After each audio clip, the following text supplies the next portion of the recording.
hemos llegado al tema 9 sobre estado límite último de torsión, y este ya será, de hecho, el último tema del curso dedicado a un estado límite último. Luego ya el tema 10 empezaremos estados límites de servicio. Este tema de torsión lo veremos en 4 apartados y de hecho en 2 vídeos. En este primer vídeo veremos apartados 9.1 y 9.2. El apartado 9.1 será una introducción a torsión, a los tipos de torsión, y el apartado 9.2 hablaremos de la analogía de la celosía de forma muy práctica, ya que conceptualmente la analogía de la celosía normalmente se estudia en las asignaturas tipo estructuras 1 o de teoría de estructuras, y también es un concepto que habéis visto ya en estructuras de acero. Y después, en el segundo vídeo, veremos los apartados 9.3 sobre el tratamiento del código estructural al estado límite último de torsión y la disposición de armaduras. Vamos a ver las diapositivas más cerca, porque aquí ya sí que podéis ver con más detalle cómo va a ser la fisuración por torsión. Aquí en un ensayo real de laboratorio, de una publicación, y podéis ver una fisuración inclinada. Uno podría pensar que puede ser una fisuración de cortante, más o menos a 45 grados, un poquito menos, pero luego veis que esta fisura continúa en la cara superior y continúa en la cara de detrás. Veis esta figura de Mateo Moyá del Colegio de Aparejadores aquí de Mallorca, que va siguiendo un trazado helicoidal por las 4 caras. Entonces, si solo tenemos acceso a las caras laterales, por ejemplo, ver que la fisuración tiene inclinaciones opuestas, pues indica que no es una fisura de cortante, sino que es una fisura de torsión. Y esto ya nos da una idea de cómo vamos a disponer la armadura, que veremos más adelante. Bueno, vamos a empezar el curso definiendo torsión pura, o este tema definiendo torsión pura. Y una pieza trabaja torsión pura cuando está sometida como solicitación única a un momento torsor, un momento paralelo a la directriz de la pieza. Bueno, pues por ejemplo, si hiciéramos aquí una fuerza en este sentido, estaríamos sometiendo a un esfuerzo torsor este rotulador. La torsión pura es un esfuerzo una solicitación muy poco frecuente en estructuras. Sí que podría ser en máquinas, en un eje, pero es mucho más frecuente que una pieza trabaje de forma concomitante a torsión y flexión y aparezcan esfuerzos cortantes, momentos flectores y momentos torsores conjuntamente. Vamos a distinguir 2 tipos de solicitaciones a torsión y lo vamos a ilustrar con este esquema muy sencillito para la viga AB. El primer caso es un esquema de torsión de equilibrio en el que en este voladizo, que sale en medio de la viga AB, aparece una carga puntual P.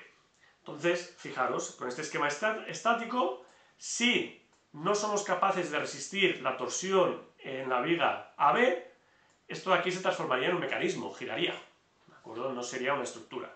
O si fuera una estructura y la carga P va creciendo y llega un momento que la viga AB no es capaz de resistir esta fuerza P, pues colapsaría nuestra estructura. Esto se llama torsión de equilibrio. Es necesario siempre resistir el esfuerzo torsor. En cambio, en esta estructura de aquí, la viga AB, también tenemos una viga transversal C, pero en este caso estaba en voladizo y aquí la tenemos apoyada y aquí aparece nuestra carga P. En este caso, en la viga AB aparecerá un momento torsor de compatibilidad. Si lo resistimos, si somos capaces de resistir este momento torsor, pues en esta viga C será como si estuviese empotrada en la viga AB y aparecerá un momento flector negativo en la conexión de la viga C con la viga AB. Pero si no somos capaces de resistir este momento flector y la viga AB gira, pues por compatibilidad de deformaciones, esto giraría y la viga C y esta conexión de aquí pasaría a estar apoyada en la viga. Entonces se podría producir un giro y se redistribuirían las leyes de esfuerzos con otra solución posible en equilibrio, sin llegar al colapso estructural de la pieza. Este se llama torsión de compatibilidad. Entonces, para verlo gráficamente con un poco más de detalle, he utilizado aquí unas figuras de la normativa norteamericana y aquí se ve pues esta marquesina con este voladizo y aquí la viga, en el que nos dicen que el diseño torsional de esta viga no puede reducirse porque no hay redistribución posible de esfuerzo. Para que aguante esta marquesina, este voladizo, es necesario que esta viga resista un momento torsor. Entonces necesita ser resistida para garantizar el equilibrio de la estructura, parte de ella. En este caso debe calcularse la armadura teniendo en cuenta que se trata de un estado límite último. Esto sería torsión de equilibrio, también llamada torsión primaria. En contraposición tenemos la torsión de compatibilidad o torsión secundaria, que sería la que se da, por ejemplo, en esta viga de borde que tenemos aquí, del que aquí salen unos nervios y que aquí se podría generar un momento efector negativo en este nervio, que sería un torsor para la viga AB. En este caso, lo que nos dice la normativa americana de la compatibilidad de torsión es que el diseño a torsión frente al momento torsor de esta jácena puede reducirse porque redistribución de momentos flectores en esta viga es posible, ¿de acuerdo? Entonces la torsión de compatibilidad puede considerarse como una solicitación secundaria, ya que el trabajo torsión de la pieza no es imprescindible para el equilibrio de la misma, o de otras piezas ligadas a ellas, sino que es fruto de una compatibilidad de movimientos de estructura. En este caso, en el caso de tener torsión de compatibilidad, suele ser suficiente colocar armadura mínima de piel para repartir y limitar la fisuración. ¿Y cómo se comporta? Bueno, vamos a ver cómo se comporta una viga. Primero, cómo se comportaría un elemento estructural sometido a torsión pura. Luego habrá que llegar al final del tema y ver las interacciones. Entonces, he utilizado una viga de mi libro de referencia antiguo de estructuras de hormigón armado y pretensado. Aquí tendríamos el momento torsor, que va creciendo en función de este eje, y aquí el giro a torsión. Cuando estamos hablando pues de aquí pues este giro en esta dirección y el momento torsor que necesario. Entonces vemos primero, habría una fase elástica en la que la respuesta de la estructura, pues el hormigón no ha fisurado, estamos por debajo de la resistencia a tracción del hormigón y el comportamiento sería elástico y lineal. Cuando la tensión principal de tracción alcanza la resistencia a tracción del hormigón, llegaríamos aquí al torsor de fisuración. Entonces, en caso de tener una pieza de hormigón sin armaduras longitudinales y o transversales, necesitaremos las dos armaduras, longitudinales y transversales. Si nos falla una de las dos, aquí tendríamos, ya si nos falta, el colapso de la pieza. En caso de tener armadura suficiente, pasaríamos a una fase fisurada, si estamos en hormigón armado, o en caso de hormigón pretensado, podríamos tener una carga de fisuración más elevada, evidentemente. Pero si estamos en hormigón armado, fisuraría, y si disponemos de armadura longitudinal bien distribuida y cercos, es decir, armadura transversal, tras la fisuración se genera un mecanismo resistente que vamos a ver en el apartado 9.2, que es totalmente diferente al de la fase elástica. Y finalmente llegaríamos a la fase de prerrotura, cuando la plastificación de la armadura o el agotamiento del hormigón, aquí vamos a tener plastificación de las armaduras o agotamiento de las bielas comprimidas, una de las dos cosas falla, ¿de acuerdo? Entonces tendremos el colapso de nuestra pieza. ¿Cómo va a ser el armado a torsión? Bueno, seguimos con una idea de torsión pura y podríamos ver cómo son las isostáticas de tracción y compresión. Aquí las de tracciones pues serían bien dadas por la línea discontinua cuando están por delante y luego la continua cuando están por detrás o viceversa. Y también podemos hablar de si están en la misma cara a tracciones y compresiones, las dos isostáticas. Entonces, fijaros, el armado ideal sería una armadura helicoidal que podría seguir perfectamente las isostáticas de tracción, aunque es un armado difícil de disponer, es sencillo para estructuras, para pilares circulares o pilotes podría ser más o menos sencillo, pero para otro tipo de estructuras sería complejo, aunque existe, y normalmente lo que haremos será descomponer esta armadura helicoidal en armadura transversal, tipo cercos, y armadura longitudinal, que el efecto conjunto sea equivalente al efecto que tenemos aquí. Una vez que ha fisurado la pieza, como os comentaba antes, el mecanismo resistente es diferente al de la fase elástica. Aquí ya se va a generar una celosía, lo que llamamos la analogía de la celosía espacial o de la celosía tridimensional, en que la pieza dentro de la pieza se va a formar un sistema resistente en equilibrio, en el cual las tensiones tangenciales producidas por el momento torsor pues se va a convertir en un flujo de tensiones tangenciales que se va a propagar, va a estar en la parte exterior de la sección. De hecho, la experimentación se observa que aparece una fisuración, no tan perfecta como esta, que separa el núcleo de las paredes exteriores, y el flujo principal, una vez que ha fisurado, de tensiones a torsión va a tener lugar por esta pared exterior de la sección, y en cada una de estas paredes se va a generar un mecanismo muy similar al que teníamos en cortante. De hecho, en cada pared va a ser como si tuviésemos una pared con un determinado esfuerzo cortante aplicado a esta pared, y se generarán unas bielas comprimidas y unos tirantes traccionados. Además de este equilibrio a nivel de la pared, de cada pared, de la biela comprimida y el tirante traccionado en forma de cerco, en las esquinas veremos que se genera, en las esquinas, en este modelo idealizado, aparece también una resultante en esta dirección longitudinal, para la que habrá que disponer la armadura longitudinal.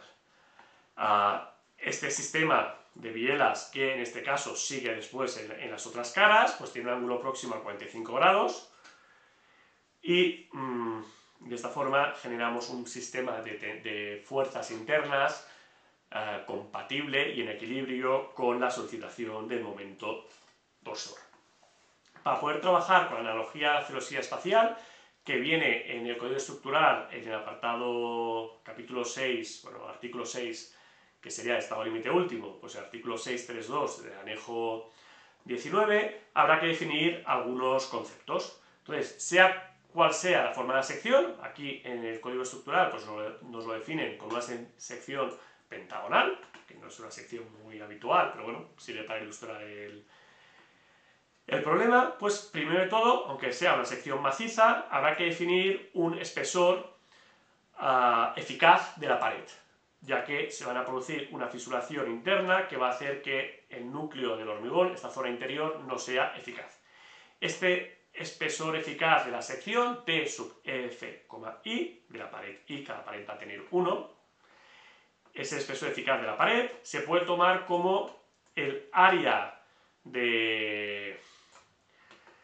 total de la sección delimitada por el perímetro exterior, incluyendo secciones huecas interiores, es decir, todo el área que vendría cerrada por este perímetro exterior sería el área A, partido por U, siendo U el perímetro exterior de la sección. El área total encerrada por el perímetro, dividido por este perímetro, nos da un espesor eficaz a torsión de la sección, que debe ser siempre mayor a 2 veces el recubrimiento mecánico, o mejor dicho,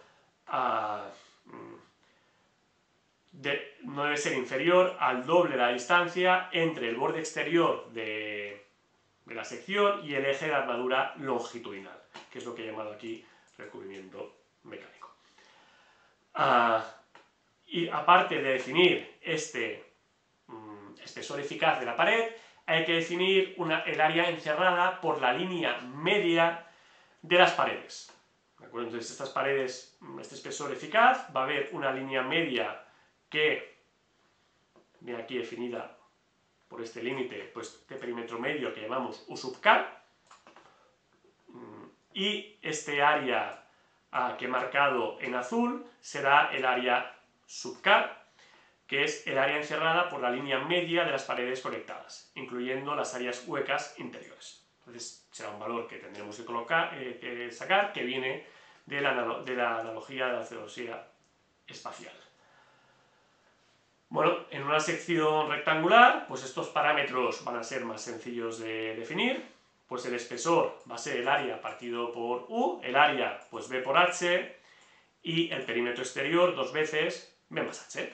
Aquí definimos este espesor P sub F, I, que llamamos, sería este espesor. Entonces, de esta sección, pues de esta viga plana, realmente lo que va a trabajar torsión es el área que tenemos aquí marcada con esta trama de líneas por fuera. Luego habría que definir el perímetro, bueno, el área encerrada por la línea media de este perímetro, y este área encerrada por la línea media es el área en azul en esta figura, pues que será B menos medio espesor eficaz y medio espesor eficaz, es decir, B menos el valor del espesor eficaz de la pared, por H menos también la mitad del valor y la mitad del valor, por lo tanto H menos el valor del espesor eficaz de la sección. Y el perímetro aquí definido en rojo U sub K, pues es este perímetro de aquí, que es B menos 2 veces la mitad, por lo tanto B menos el espesor eficaz, más H menos el espesor eficaz, y todo esto por 2 porque tenemos 2 lados arriba y 2 lados a cada lado. La pared de cálculo debe cumplir que sea mayor a 2 veces el recubrimiento mecánico de la armadura, la distancia del exterior al centro de gravedad de la armadura longitudinal, y en caso de una sección hueca, el espesor eficaz, evidentemente, debe ser menor que el espesor de la pared real que tenga la sección. Esto en el caso de tener una pared hueca, pues nunca podría ser mayor que donde hay material. Bueno, pues una vez que hemos definido ya estos parámetros, podemos definir nuestra celosía tridimensional, en la que tendremos pues unas bielas comprimidas y que luego cambiarán hacia detrás, luego por aquí, luego detrás vendría esta sección, y aparecerán unos tirantes traccionados en ese sentido. Aquí lo que vemos es el centro de gravedad entre la armadura traccionada de un extremo y la compresión o la armadura traccionada del otro, en función de cuál sea el caso, y también por los equilibrios. Fijaros que aquí no habría equilibrios si no recogemos esta componente en sentido longitudinal a través de unas armaduras traccionadas que van a ir distribuidas en el perímetro. Entonces, un elemento de torsión podrá agotar por 3 motivos. Por las bielas comprimidas, que sería por compresión del hormigón, y la normativa va a dar un máximo que será el T sub RT max, equivalente al agotamiento de las bielas comprimidas de cortante. Aquí será agotamiento de las bielas comprimidas por torsión, y habrá que hacer cierta interacción entre las bielas comprimidas de torsión y cortante. Y luego podrá agotar porque agote la armadura transversal, serían estas armaduras de aquí, o porque agote las armaduras longitudinales, las que salen en este sentido, para poder equilibrar las fuerzas, y también estarán repartidas por todo el perímetro. Anteriormente, en la normativa de H, se llamaba T sub U2 y T sub U3, agotamiento de las armaduras transversales, armaduras longitudinales, aunque ahora ya desaparece esta notación. Y con esto hemos llegado al final de este apartado de introducción, o de este vídeo de introducción de estado límite último de torsión, y en el siguiente vídeo ya veremos qué tratamiento se le da en el código estructural. Gracias por vuestra atención.